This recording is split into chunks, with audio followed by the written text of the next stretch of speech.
पिछले वीडियोज में हम ऑलरेडी डिस्कस कर चुके हैं स्पर्मेटोजेनेसिस को, वही और स्पर्म के डायग्राम को भी हम ऑलरेडी डिस्कस कर चुके हैं। इस वाली वीडियो में हम डिस्कस करेंगे oogenesis, बोले तो फॉर्मेशन ऑफ ओवम। ऐसी प्रोसेस जिसमें ओवम बनता है, उस प्रोसेस को हम क्या कहेंगे? oogenesis। इस वीडियो में हम बात करेंगे oogenesis की।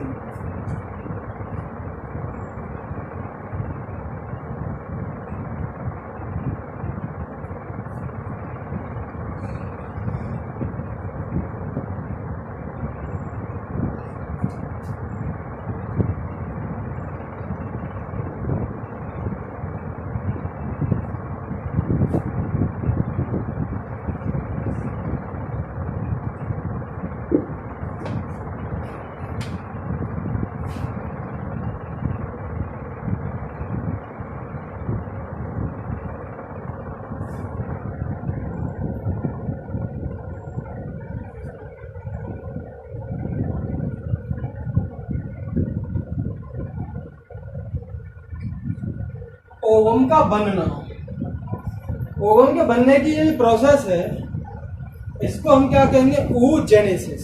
आपने देखा होगा कि गैमीटोजेनेसिस का मतलब फॉर्मेशन ऑफ गैमीट्स। वो दो तरह की होती है, पहली है हमारी स्पर्मेटोजेनेसिस, तो दूसरी है हमारी oogenesis। ऊ का मतलब ओवम और जेनेसिस का मतलब फॉर्मेशन, तो definitely formation of ovum, this process is called oogenesis। ये हमने आपको बता दी है। अब बात करते हैं ये oogenesis किस में होगी भाई? मेल में होगी या फीमेल में होगी? एग का बनना, ओवम का बनना किस में होता है? फीमेल में होता है। लेकिन इंटरेस्टिंग बात ये है फीमेल्स में कि जब फीमेल माँ के पेट में है, यानी कि वो अभी एम्ब्रियो के फॉर्म में है, वो बच्चा है एम्ब्रियो के फॉर्म में, बच्चा भी नहीं एम्ब्रियो के फॉर्म में है, बहुत छोटा शिशु के फॉर्म में, जब वो माँ के पेट में ही है जब लड़की, उसी वक्त उसमें ये प्रोसेस चालू हो जाती है। oogenesis की जो प्रोसेस चालू हो जाती है वो एम्ब्रियोनिक स्टेज में ही चालू हो जाती है। पहली बात इंटरेस्टिंग। दूसरी वाली बात, जिन सेल से ओवम बनेगा उनको हम क्या कहेंगे? oogonia, क्योंकि जिनसे स्पर्म बन रहा था उनको हम क्या कहेंगे? स्पर्मेटोगोनिया। और जिन सेल से ओवम बनता है उनको हम क्या कहेंगे? oogonia। तो लगभग 10-10 लाख 2 ओवेरी होती हैं फीमेल रिप्रोडक्टिव सिस्टम में। एक ओवेरी ये थी, तो ये देखो एक ओवेरी हमारी कहाँ होती है? यहाँ होती है फीमेल रिप्रोडक्टिव सिस्टम में। एक ओवेरी यहाँ है, दूसरी ओवेरी यहाँ है। 10 लाख यहाँ पर oogonia होंगी सेल्स, 10 लाख सेल्स यहाँ पर oogonia सेल्स होंगी। oogonia सेल्स क्यों नाम ले रहे हैं? क्योंकि oogonia सेल से ही क्या बनता है? ओवम बनता है।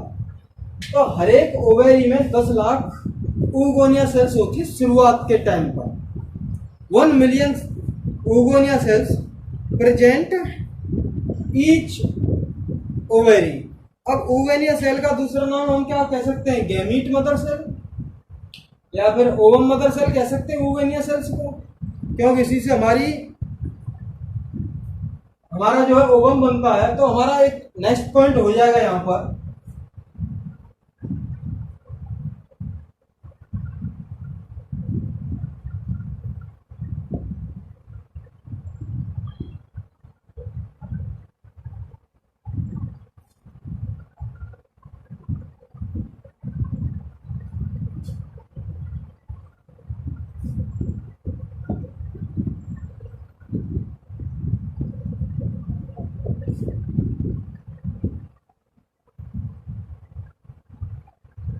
oogenesis जो है ये प्रोसेस एम्ब्रियोनिक स्टेज से ही चालू हो जाती है। अब एक क्वेश्चन यहां आता है दिमाग में कि भाई एक लड़की वो बहुत छोटी है, एम्ब्रियो के फॉर्म में है और अभी माँ के पेट में है, जब से उसके अंदर oogenesis का क्या काम है? ओवम क्या काम है? जब से अभी तो बाहर भी नहीं निकली है भाई, उसके भी डिलीवरी नहीं हुई है, वो अभी बाहर खुद नहीं निकली है और उसके अंदर ही oogenesis होगी, उसके अंदर ही ओवम बनने की प्रोसेस स्टार्ट हो चुकी है। क्यों? क्योंकि आपको बता दूं, स्टार्ट हो जाती है, कंप्लीट नहीं होती। ओवम बनने की प्रोसेस माँ के पेट से ही लड़की में स्टार्ट हो जाती है, लेकिन ओवम बन नहीं पाता है, कंप्लीट प्रोसेस नहीं हो पाती। ये याद रखना। कंप्लीट कब होगी? वो 12-14 साल की जब हो जाएगी, जब कंप्लीट होना चालू हो जाएगी उसकी प्रोसेस, oogenesis की प्रोसेस। तो oogonia oogenesis जो है एम्ब्रियोनिक स्टेज से हो जाती है चालू। अब हमारा जो नेक्स्ट टॉपिक आता है, नेक्स्ट पॉइंट जो आता है वो ये आता है कि एक ओवेरी लगभग कितनी oogonia सेल्स रखता है, वो देखते हैं। Ovum develop from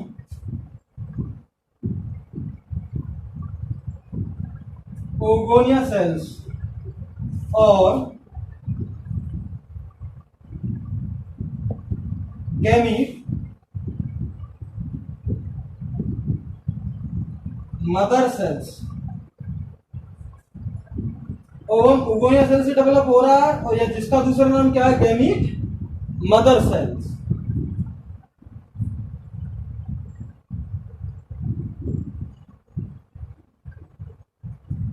each ovary, प्रत्येक ओवेरी कितनी oogonia सेल्स रख रहा था? लगभग 10 लाख। 10 लाख में कितना होता है? 1 मिलियन।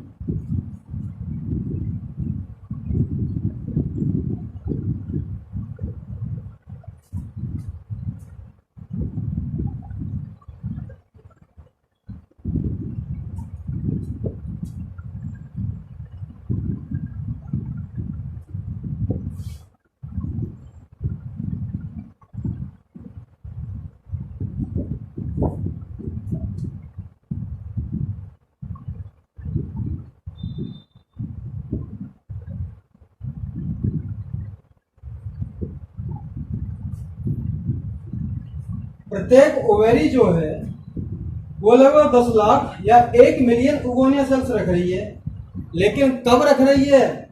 जब वो लड़की एम्ब्रियो की स्टेज में, तो उस वक्त वो 10 लाख oogonia सेल्स रखती है।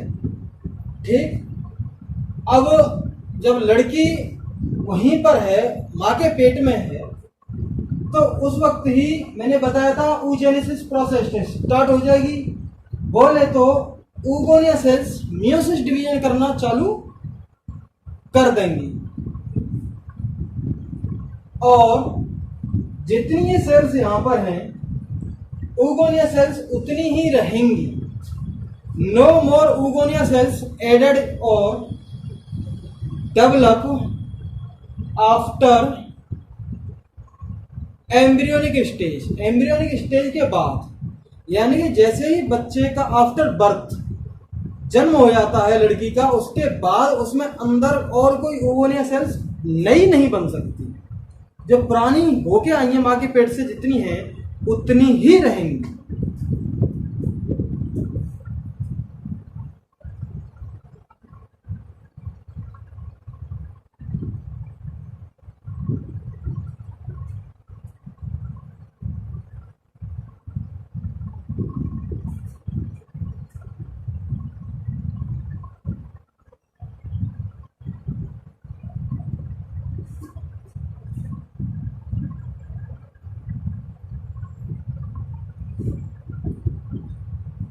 बर्थ होने के बाद और कोई oogonia सेल्स नहीं बनती है, और ना ही ऐड होती है कि कहीं दूसरे से आके ऐड हो जाए, वो कुछ नहीं होगा वहां। अब देखिए, बर्थ के एम्ब्रियोनिक स्टेज में ही oogenesis प्रोसेस स्टार्ट करेंगे, तो बोल लेता हूं मियोसिस डिवीजन स्टार्ट कराएंगे।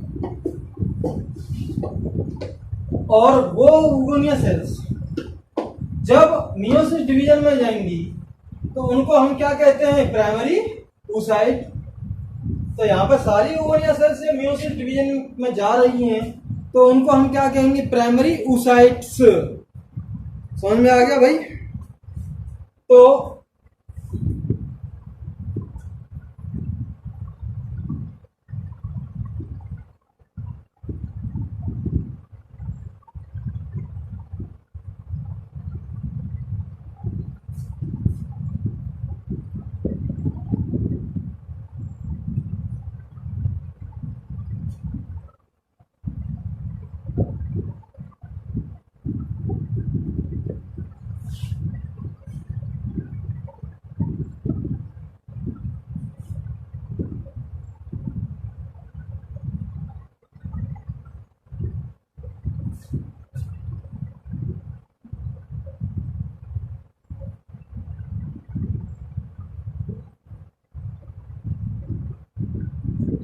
अब मियोसिस डिवीजन चालू हो गया उगोनिया सेल्स में। तो ये सेल्स को अब हम क्या कहेंगे? Primary oocytes। उन सेल्स में जो प्राइमरी यानी कि मियोसिस डिवीजन चालू हो जाता है, ऐसी उगोनिया सेल्स जिनमें मियोसिस डिवीजन चालू हो जाता है, तो हम उनको क्या कहेंगे? Primary oocytes। ऐसी सेल्स को हम प्राइमरी oocytes कहते हैं। ये बात क्लियर हो गई? अब ये प्राइमरी oocyte, ये जो मियोसिस डिवीजन चालू कहां पर हो गया है? जब एम्ब्रियो की फॉर्म में है लड़की, उसी वक्त ये चालू हो गया है। ठीक। अब प्राइमरी oocytes के चारों तरफ ग्रेन्युलोसा सेल्स और ऐड हो जाती है। ये है, मान लीजिए कोई सेल प्राइमरी oocyte, इसके चारों तरफ सेल्स और डेवलप होने लगती हैं, ऐड होने लगती हैं। उनको हम क्या कहेंगे? Granulosa cells. तो granulosa cells develop surrounded to primary oocyte. Now this primary oocyte is called primary follicle. ऐसी प्राइमरी oocyte को हम क्या कहेंगे? प्राइमरी फॉलिकल कहेंगे।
प्राइमरी oocyte जो ग्रेन्युलोसा सेल से चारों तरफ से गिरने लगती है, तो उसको अब हम क्या कहेंगे? Primary follicle.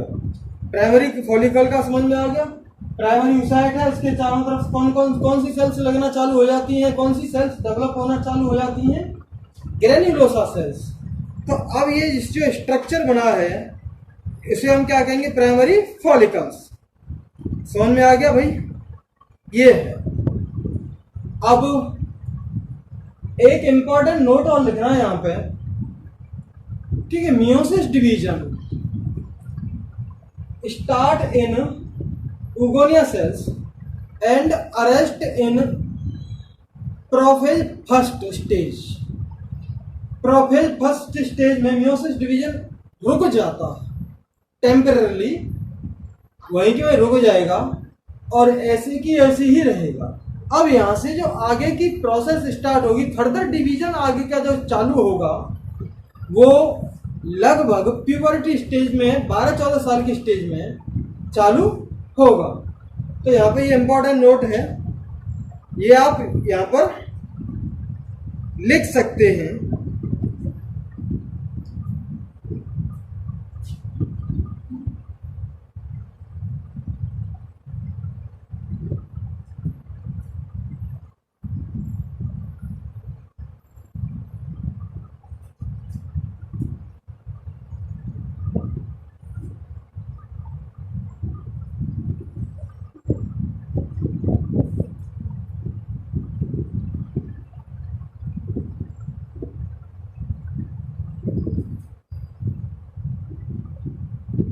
Meiosis division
meiosis ये जो डिवीजन है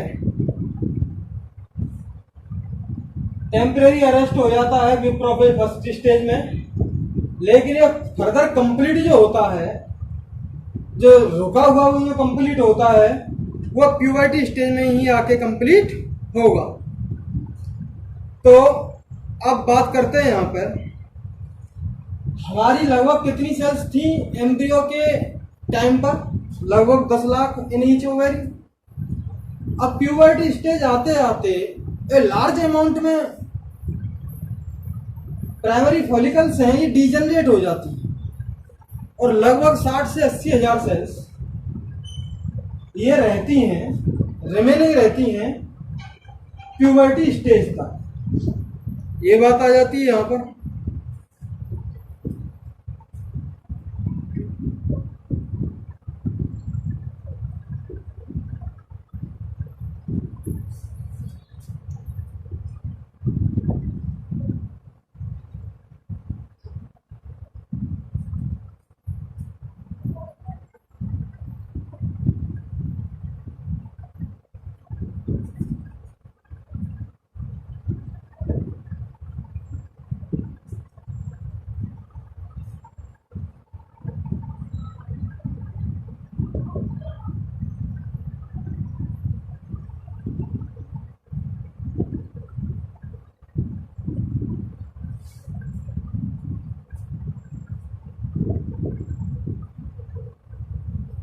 large number of primary follicles get degenerated. Degenerated का मतलब है ज्यादा नंबर प्राइमरी फॉलिकल्स का ये बेकार होने लगता है, बेकार हो जाती, डीजनरेट हो जाती हैं ड्यूरिंग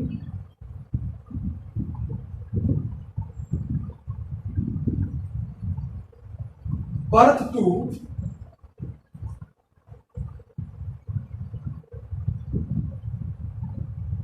प्यूबर्टी स्टेज।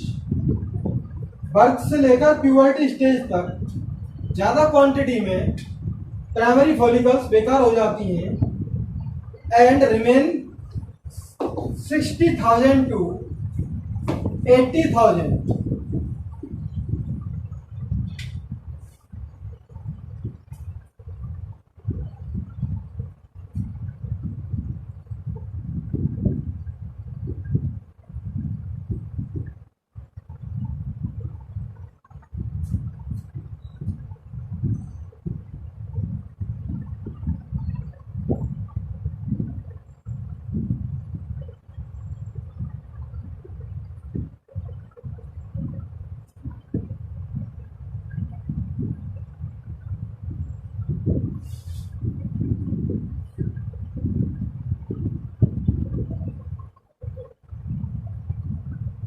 साठ से 80,000 प्राइमरी फॉलिकल्स एक ओवेरी में ही बचती हैं, जो कि एक ओवेरी पहले कितनी थी 10 लाख, अब कितनी बच रही हैं 60,000 से 80,000।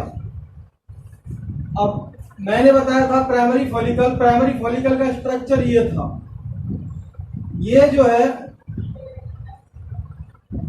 ये हमारी प्राइमरी यूसाइड थी। प्राइमरी यूसाइड के चारों तरफ जो ग्रेनुलोसा सेल्स बन जाती हैं उसे हम क्या कह रहे थे, प्राइमरी फॉलिकल्स। अब यहाँ पे फर्दर डेवलपमेंट होता है, पहले यहाँ ये थीका बनने लगता है, लेयर जो है मोटी बनने लगती है, उसके आसपास और ज्यादा नंबर बनने लगते हैं ग्रेन्युलोसा सेल्स के।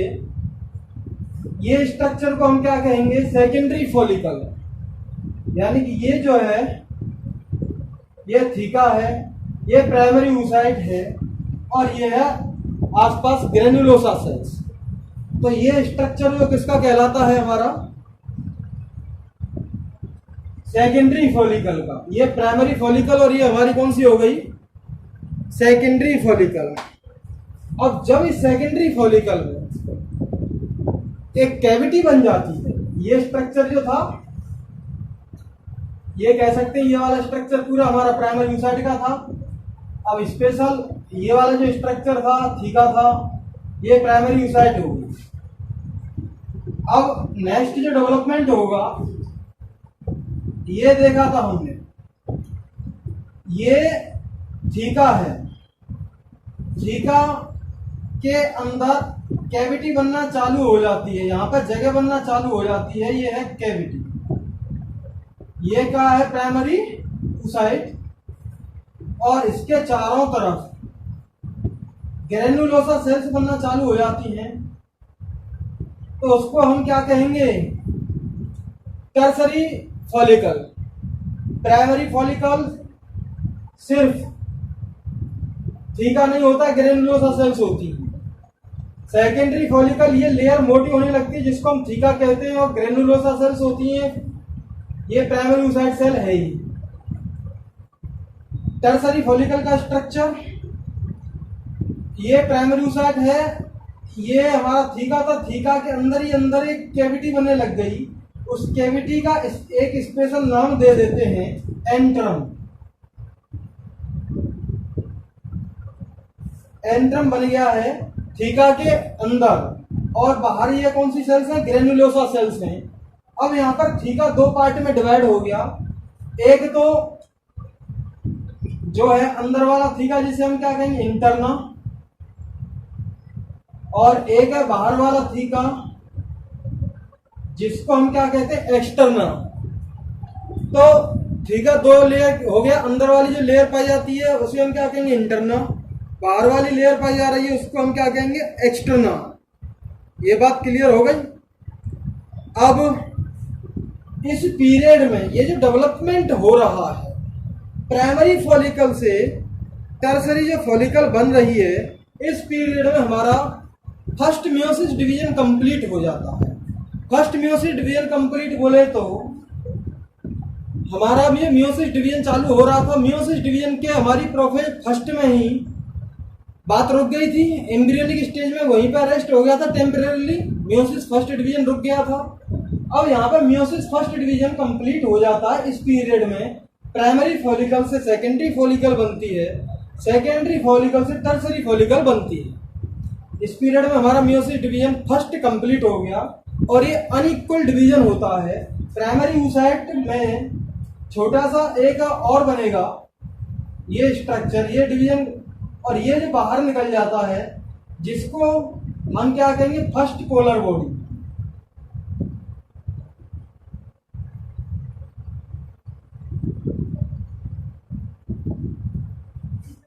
पहला मियोसिस डिवीजन जो कंप्लीट होता है वो अनइक्वल डिवीजन होता है। अनइक्वल बोले तो एक बड़ी सेल बनती है जिसको हम क्या कहते हैं, सेकेंडरी oocyte।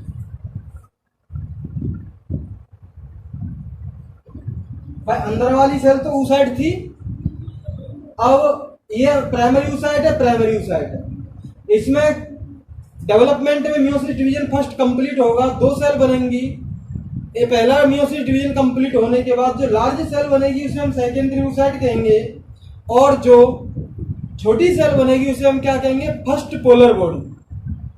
पोलर बॉडी कहते हैं पहली वाली बनी है क्योंकि इसमें फर्दर ये जो सेकेंडरी oocyte है एक और डिवीजन होता है जो बाद में सेकेंड पोलर बॉडी कहते हैं उसे। अब ये पोलर बॉडी का क्या काम है, या तो ये दो फॉर्म में जाएगी, या तो यहीं की डिजनरेट हो जाएगी, ये बाहर निकल के यहीं की डिजनरेट हो जाएगी, बेकार हो जाएगी, अदरवाइज फर्दर डिवीजन कर लेगी फिर बेकार हो जाएगी, यानी कि मरना ऐसे है फाइनली। तो ये पोलर बॉडी का कोई काम नहीं है। और सेकेंडरी यूसाइड डेवलप होके किसमें बनती है फिर ये ओवम के फॉर्म में आती है। तो ये हमारी कहानी थी।